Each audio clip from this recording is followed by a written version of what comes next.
No sé si se la saben. Dice, de la casa al pozo, vendido fue José. Dice, hacemos que de la casa, hacemos una casita, muy bien, al pozo, ¿cierto? Vamos a decir que vendido, a ver, como plata, con los deditos, como si estuviéramos contando plata. Vendido fue José. Y vamos a hacer los puños, decimos maltratado, ¿sí? Lo maltrataron, maltratado, calumniado, eso sí, la hermana Judith me está ayudando, calumniado. Lo llamaron soñador, a ver, como soñador, soñador. Lo llamaron soñador, decimos otra vez maltratado, calumniado, vino a ser un gobernador. ¿Listo? Entonces, allá ustedes van a estar cantando. Muy bien, mire, esa es la actitud. Listo, vamos a ver.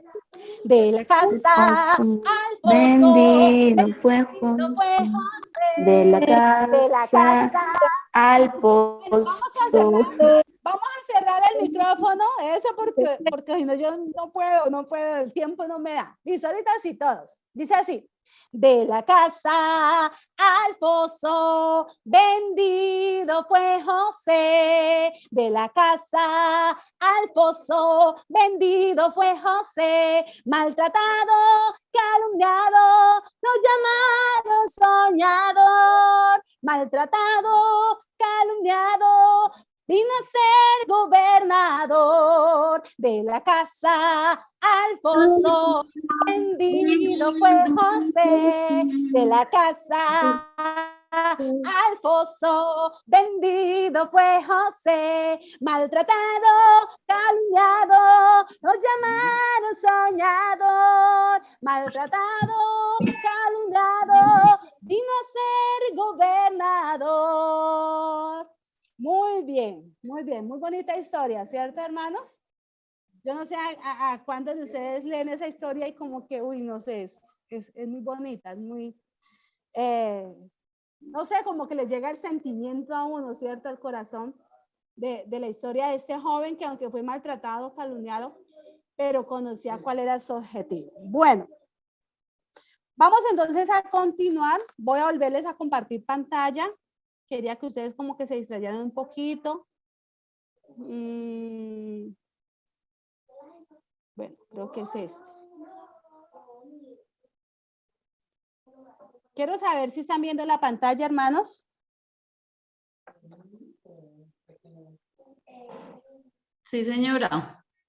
Sí, señora. Bueno, listo. Sí, señora. Listo, gracias las hermanas que me colaboraron. Listo, entonces, hermanos, cuando estamos hablando de estrategias de aprendizaje, bueno, hemos ido como hablando de todos esos términos, así como le digo, para no dividirlos, porque aquí en la cartilla vienen como bastante teóricos y la idea pues es que como que los apliquemos, ¿cierto?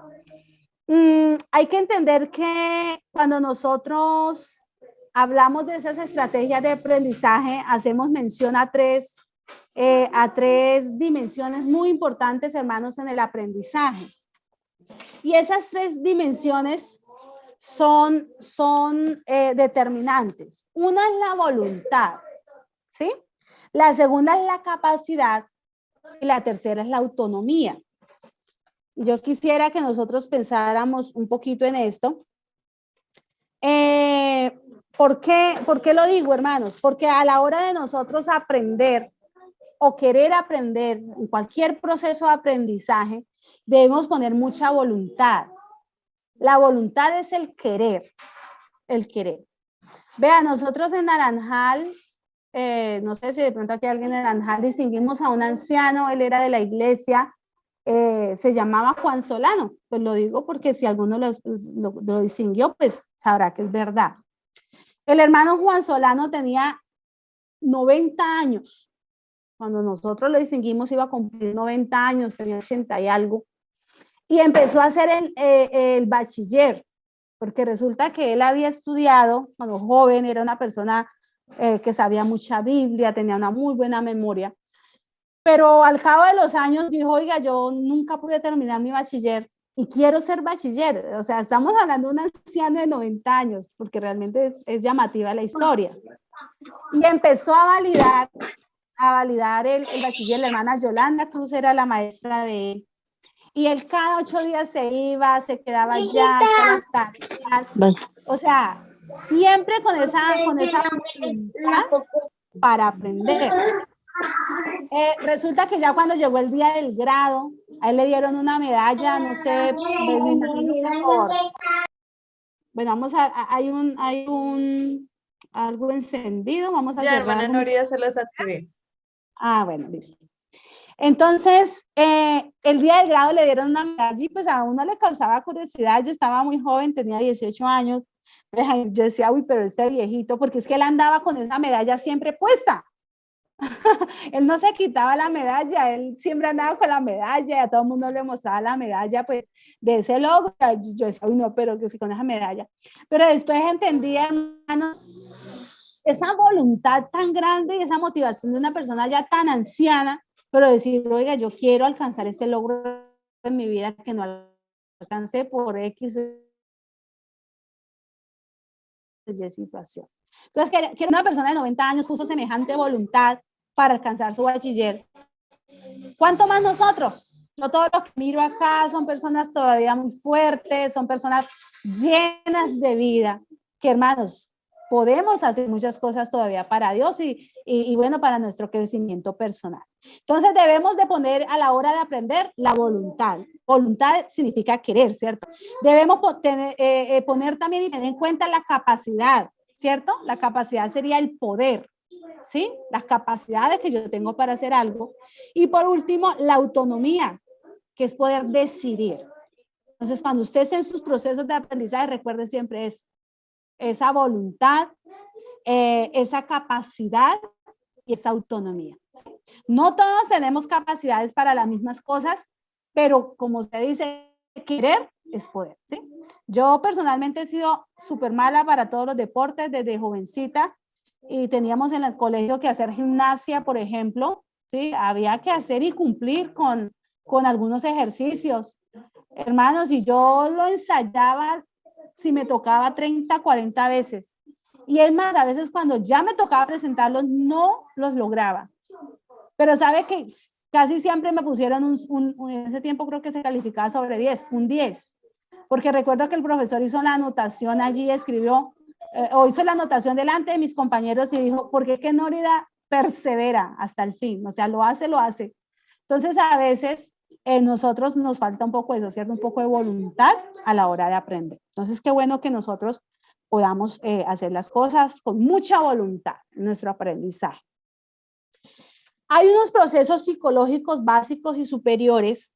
Bueno, estos temas, yo creo que muchos hermanos tienen conocimiento, por ahí algunos hermanos que podrán ayudarme también a la hora que estemos viendo ese tema. Si quieren dar un concepto, lo pueden hacer, hermanos, levantan la manito y la hermana, bueno, se me olvidó el nombre, la hermana Andreita. Si alguno levanta la manito, entonces me dice para que los hermanos me ayuden con estos conceptos. ¿Por qué, hermano? Nosotros tenemos procesos psicológicos que son determinantes a la hora de aprender o hacer algo, ¿sí? Son realmente determinantes. Uno de esos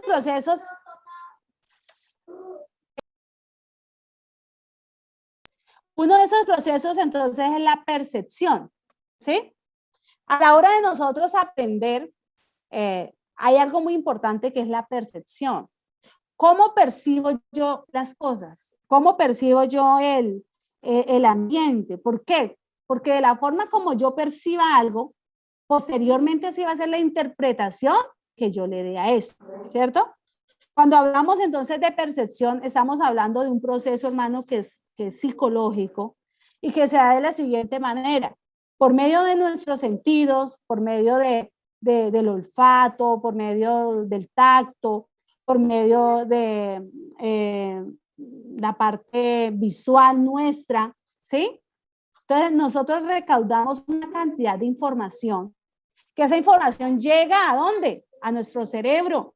Y nuestro cerebro entonces inmediatamente, dependiendo del aprendizaje y de las experiencias que yo haya tenido, de una vez nos da una percepción de lo que estamos recibiendo del exterior. ¿sí? Entonces, ¿por qué quiero decir eso? Porque a veces hay personas que perciben las cosas de una manera y las aprenden de una manera, pero hay otras personas que las perciben de otra. Vuelvo al ejemplo de Caleb y Josué, perdón. Vuelvo a ese ejemplo, ¿por qué? Porque Caleb y Josué vieron la tierra prometida. Se pararon, digámoslo así, voy a hacerlo como que hagámonos un dibujito. Iban los 12 y Josué y Caleb vieron la tierra prometida. Voltearon, miraron todo. Y los otros 10 también vieron la misma tierra prometida. De pronto desde la misma loma, desde la misma montaña, qué sé yo. Pero ambos grupos tuvieron percepciones diferentes. ¿Qué dijo Caleb y qué dijo Josué? No, Dios está con nosotros, los comeremos como pan. O sea, para ellos lo vieron como un pueblo insignificante, que Dios les iba a ayudar. Pero ¿qué dijeron los otros 10? Uy, no. Esos gentes son gigantes. Nosotros éramos como langostas al pie de ellos. No, eso ni siquiera vayamos, no se nos ocurra ir a pelear, porque allá, vea, ¿sí? Allá nos matan, allá morimos.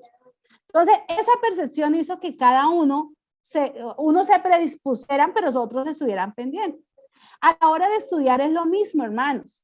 Nosotros a veces nos predisponemos de una percepción de las cosas diferentes, ¿sí? Por decir algo. Para algunos que los llamen a servir en la iglesia es una bendición. ¿Por qué? Porque mira el servicio con una percepción diferente, con una vista diferente, hace una interpretación de eso diferente, ¿sí? En cambio, para otras personas, uy, no, ¿cómo que me pusieron a mí? Es que de verdad, mire esto, mire aquello, no, ¿cómo se les ocurre? ¿Cierto? ¿Cómo se les ocurre que a mí me va a tocar la cocina? Es que, es que no me quieren, es que me quieren dar duro, ¿sí? Es que me quieren esclavizar. Entonces, depende de la forma que cada uno percibe, hermano, e interprete ese estímulo, eso que está ahí. Asimismo, entonces, su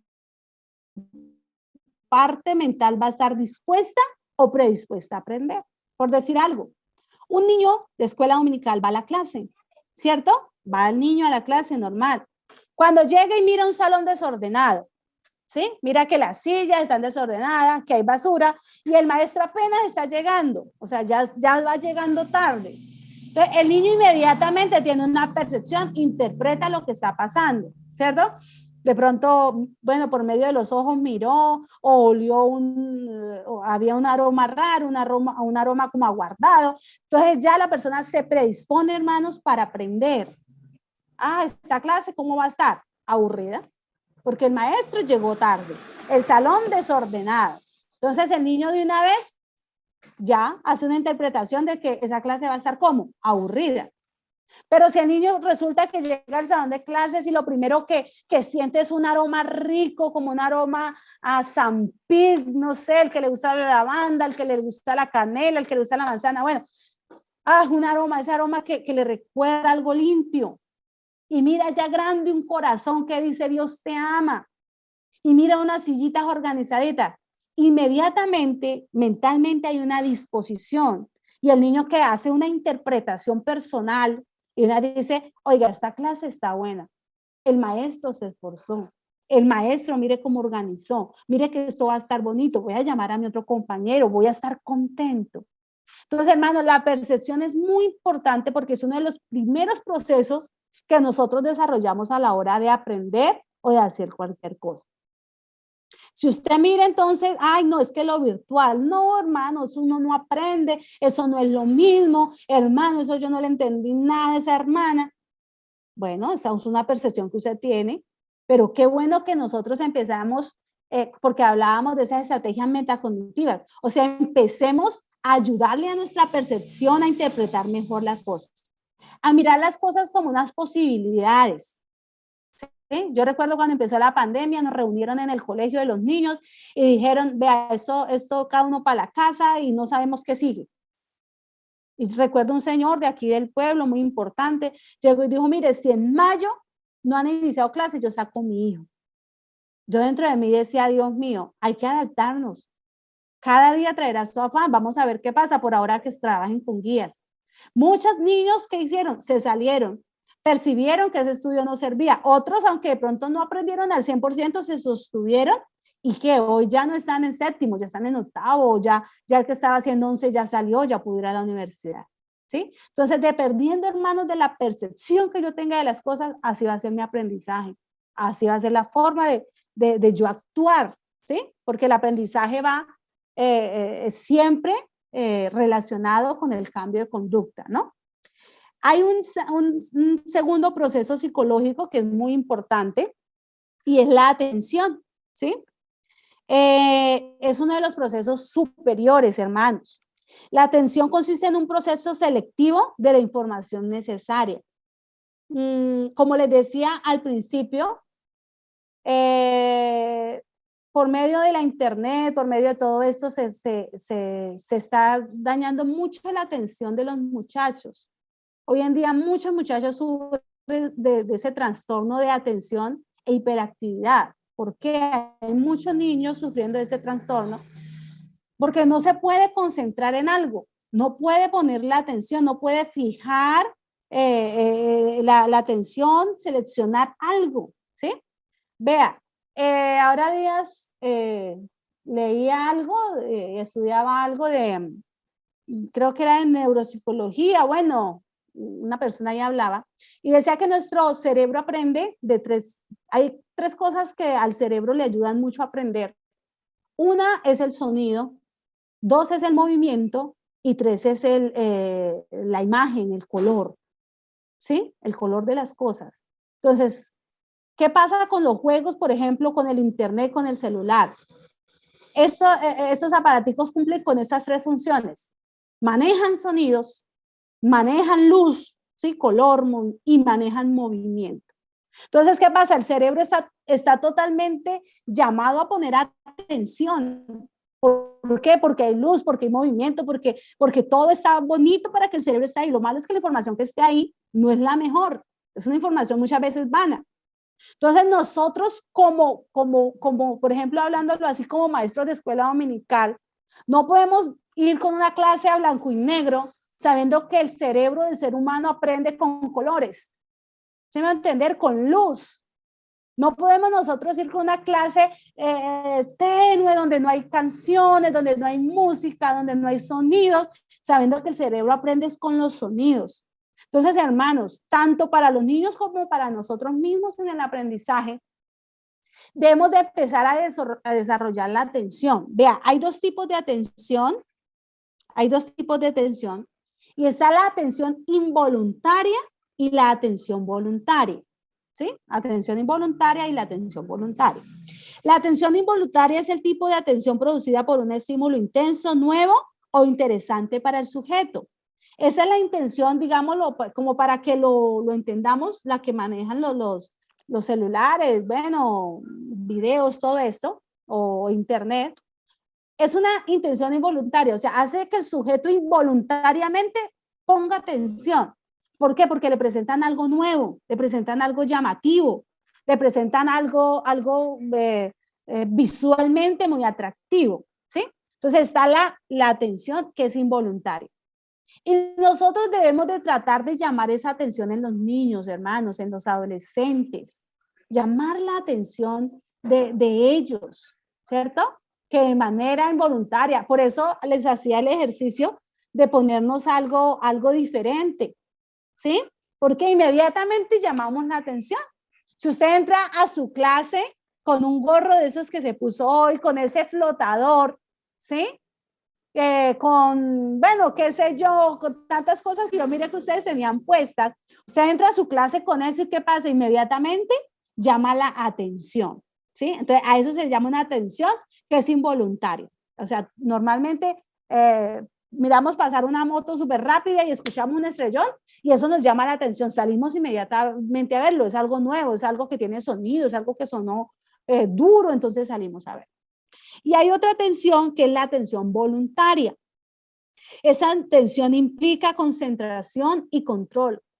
O sea, esta es una atención, hermanos, que hay que invertirle mucho más, digámoslo así. ¿Sí? Hay que invertirle mucho más. Y eso es algo que nosotros debemos, uno, aprender nosotros mismos y podérselo enseñar a nuestros hijos, a nuestros niños de escuela dominical. Porque hoy en día, hermanos, es muy difícil que los niños a veces se concentren. O sea, a veces mira a los niños en el culto hablando, y entre comillas podríamos decirlo, es normal, son niños, sí, es normal. Pero eso les puede estar afectando para que los niños no estén aprendiendo como deberían de aprender, por ejemplo, de una predicación. Los puede afectar en su colegio. Hay muchos niños que no logran poner atención, ¿sí? No logran poner atención porque se enseñan a todo lo nuevo. Por ejemplo, a mí me pasa a veces con mi hija que si ella tiene un celular, uy, ella está quieta, juiciosa, mirando, ¿cierto? Yo creo que todos los que tenemos hijos nos pasan. No, usted la pierde, la niña está totalmente, no necesita comer, no necesita ir al baño, nada. Pero usted le quita el celular, inmediatamente se acuerda que tiene hambre, ¿cierto? Inmediatamente dice, ¿qué hago? Estoy aburrido, ¿cierto? Estoy aburrido. Aquel estudio que yo les decía que estuve revisando, decía que es muy bueno que a veces los niños se aburran. Porque cuando nosotros queremos siempre mantener esa primera atención, la involuntaria, o sea, hacer cosas nuevas, esos videos, todo eso, hace que el niño tenga siempre su cerebro ahí ocupado y no aprenda otras cosas. Pero cuando un niño se aburre, se estresa, digámoslo de esa manera, empieza a inventar cosas nuevas. Entonces yo a veces le digo a mi hija cuando le quito el celular, que empieza, ay mamá, ¿qué hago? Estoy aburrida. Mami, invente un juego. No, no, dígamelo usted. O sea, no pueden inventar, hermanos, porque ya el celular les robó la atención. Entonces yo le digo, no, ¿está aburrida? Excelente, abúrrase. Aburrirse a veces es bueno, ¿sí? Aburrirse es bueno porque cuando alguien se aburre, inventa nuevas cosas. Entonces, hermanos, tenemos en ese tiempo ese problema. Nosotros decimos, bueno, con los niños, ahora revisémonos nosotros. Cuando nosotros vamos a estudiar una lección, ¿cierto?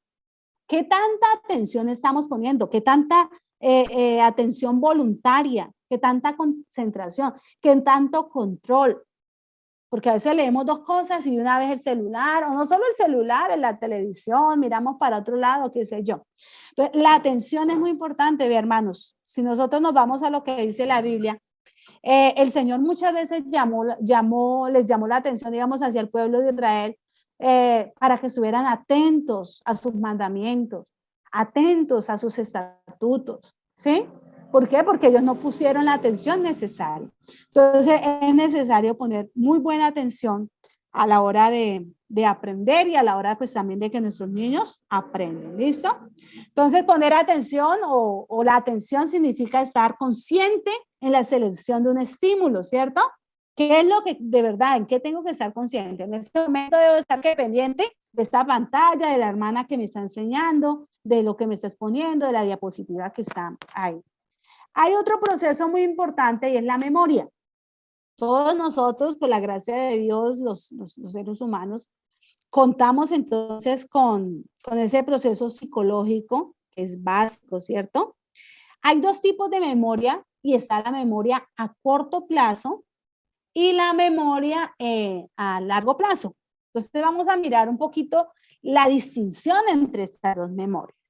Hoy en día sufrimos de ese problema de pérdida de memoria, hermanos. Mira, uno ya se saca un examen y ahí una vez le sale pérdida de memoria. Imagínense, ¿sí? Hoy en día poco memorizamos, poco memorizamos. Yo me acuerdo cuando yo estaba pequeña, bueno, yo me crié como lejos de la sociedad, no sé. Lo cierto es que nosotros no teníamos diccionario. Yo no sé por qué, o algún día nos lo compraron, nos perdió, no sé. Pero no teníamos diccionario, pero yo tenía un hermano mayor que ya estaba en el colegio y él era mi diccionario, él era muy inteligente. Entonces yo iba y le decía, él se llama Jorge, ay Jorge, mire, tengo que buscar tal palabra. Y él no se ponía a dictársela a uno, él se la decía. O sea, él le explicaba el concepto, por ejemplo, me acuerdo mucho, ¿qué es hábitat? Entonces, él explicaba el concepto y ya usted tenía que memorizar rapidito y lo escribir porque no, a él no le gustaba que uno le siguiera preguntando. Pero hermanos, nosotros en ese tiempo, como no teníamos tantas ayudas, memorizábamos mucho. Hoy en día, con el internet, con Google, los muchachos poco memorizan conceptos, es más, nosotros mismos, poco memorizamos conceptos, ¿sí? Entonces, vamos, no, busquemos en Google rapidito, ¿sí? ¿Qué es espagueti? Cualquier cosa que se nos venga a la mente, busquemos la que ya la encontramos no lo memorizamos. Entonces, cada día como que nuestra memoria va perdiendo esas capacidades y realmente, hermano, nosotros, nuestra memoria tiene una capacidad infinita, ¿sí? Infinita. Entonces, les decía que la primer tipo de memoria es la memoria que es corto plazo. Esa memoria tiene un volumen de almacenamiento muy poco. Por decir algo, nos podemos aprender un número de teléfono en la memoria de corto plazo. ¿Por medio de qué? Por la repetición. Entonces nos dicen, oiga, mire, el número es tal. Bueno, hoy en día por WhatsApp se lo envían a uno, pero antes a uno le daban un número y uno la repita. Yo me acuerdo de mi esposo decía, vea, el número. Y yo, Dios mío, así esa memoria. Entonces, en la memoria de corto plazo, más o menos dura la información 30 segundos. Y eso que por medio de la repetición, la repito ese número 30 segundos, lo más probable es que a los 30 segundos, si yo no escribí el número, ya no me lo aprenda, ya se me haya olvidado. Porque esa memoria tiene poco, tiene un plazo muy corto, ¿sí? Un plazo muy corto. Más o menos 30 segundos. En cambio, la memoria a largo plazo, hermanos, es ilimitada. Lo que usted guarde en su memoria a largo plazo es ilimitado y puede trascender toda su vida, y si usted la almacenó bien esa información, a usted no se le olvida, ¿sí? Entonces, siempre que nosotros empezamos ese proceso, todo llega primero a la memoria de corto plazo. Nosotros, por ejemplo, nos vamos para Garzón y usted va mirando todos los árboles, usted mira cientos de árboles mientras que llega a Garzón, o bueno, donde usted se desplace, pero su memoria guarda de una vez todos esos árboles, no, imagínense, no, ¿qué guarda su memoria? Ese árbol que usted le llamó la atención, el que tenía ya como una ramita partida, el que era más verde que los otros, o sea, el que usted le puso un significado, entonces eso se guarda. Vean, nosotros debemos de entender que todos tenemos la capacidad de memorizar, pero no todos sabemos ejercitar nuestra memoria. Entonces ahí sí está la diferencia, ¿cierto? Es muy importante prestar atención a las cosas para poder memorizar, hermanos. Hay que prestar mucha atención para poder lo que se llama elaborar la información, ¿cierto? Que sería analizarla, comprenderla y relacionarla con otras ideas. A veces, y es más, me pasó esta semana, aquí el hermano Alexander ha puesto que manda todos los días textos al WhatsApp de la iglesia. Entonces, el hermano que más se aprenda textos se va a ganar una Biblia, ¿no? Entonces, yo me puse a pensar y me puse a hacer como un análisis de los textos que yo me sé y me di cuenta que esos textos son los que yo me aprendí casi al inicio de mi vida cristiana. O sea, que ya ha menguado mucho el aprendizaje de textos. Entonces, como que yo dije, no, yo tengo que aprendérmelos. Entonces, ya cogí la hojita, escribí las citas, pero para que usted pueda memorizar mejor, tiene que empezar a relacionar la información, ¿sí? Empezar a relacionar la información. Que la esposa le dijo al hermano, mire, mi hijo, me trae 5 manzanas. Y si usted viene memorial y no tienen que escribirla, relaciónenla con algo. A ver, tengo 5 dedos en esta mano, ¿cierto? Cada dedo es una manzana, qué sé yo. O sea, usted le puso un significado a ese encargo. Cuando usted llegue allá, usted va a decir, hola, ¿cuántas manzanas era? Inmediatamente se va a acordar de los 5 dedos que tiene en la mano. Ah, sí, eran 5. Entonces, hay que ponerle un significado a esa información para que pueda perdurar más y pasar entonces a la memoria de largo plazo. Entonces, la memoria a largo plazo es prácticamente ilimitada, tanto en capacidad como en duración, ¿sí?